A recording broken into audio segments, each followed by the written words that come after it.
Վերջի շրջանում շատերն են ասում, թե Նիկոլ Փաշինյանը նոր արշավ է սկսել հայոց եկեղեցու դեմ։ Շատ պետք է ճիշտ փորձեմ այստեղ մի փոքր հստակություն մտցնենք, որ այդ հակաեկեղեցական արշավը Նիկոլ Փաշինյանը սկսել է դեռ տարիներ առաջ,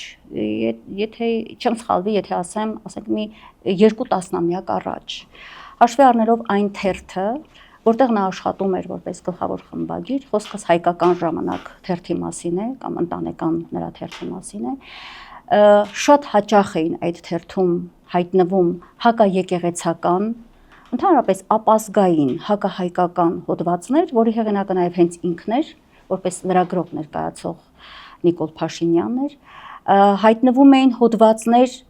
մեր կաթողիկոսի դեմ, ամենայն հայոց կաթողիկոսի դեմ եւ ընդհանրապես մեր բարձրաստիճան տարբեր հոգեվորականների դեմ։ Շատ հաճախ անգամ ինքս ասել եմ, սա մի տեսակ պատվերի է նմանվում։ Այսինքն այդ արշավը, ուզում եմ նաև ձեզ հետ միասին արձանագրենք, որ գալիս է տասնամյակներ առաջ։ 2018-ից այդ պայքարը մի նոր այսպես որակ ստացավ, որովհետև նա արդեն հայտնվեց որպես երկրի ղեկավար, հա, այսօր կրում է վարչապետի պաշտոնն է, հա, զբաղեցնում։ Եվ մի հավելում եւս անեմ, 2018-ին, երբ ինքը գալիս էր Գյումրիից եւ զուգահեռաբար Հայաստանում սկսվեց, Երևանում սկսվեց նոր Հայաստան, հա, նոր հայրապետ այդ խայտարակ խմբակի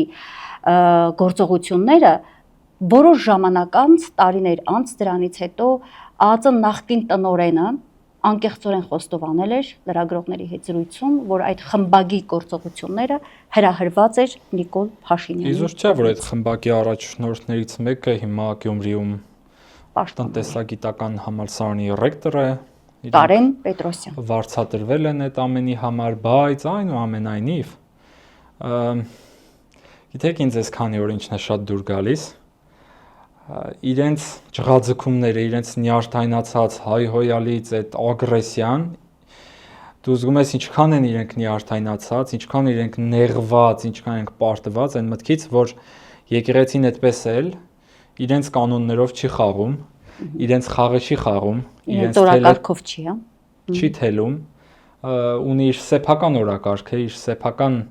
դրվածքը եւ իր սեփական խաղի կանոնները։ Իրենք քանի օր է հարց են տալիս, այդ հարցին ոչ մեկ չի պատասխանում, իրենք հիմա արդեն այսօրվա հոդվածներն եմ նայում, արդեն գրում են, այ քանի որ դուք լռում եք, ուրեմն մենք ճիշտ ենք։ Այսինքն երկրի առաջին դեմքի ստատուսները, փոստերը, ինչ մակարդակի մասին ենք, հա, մենք խոսում ամոթելա։ Դրա հիմքը ընդամենը այն է, որ իրան չեն պատասխանում։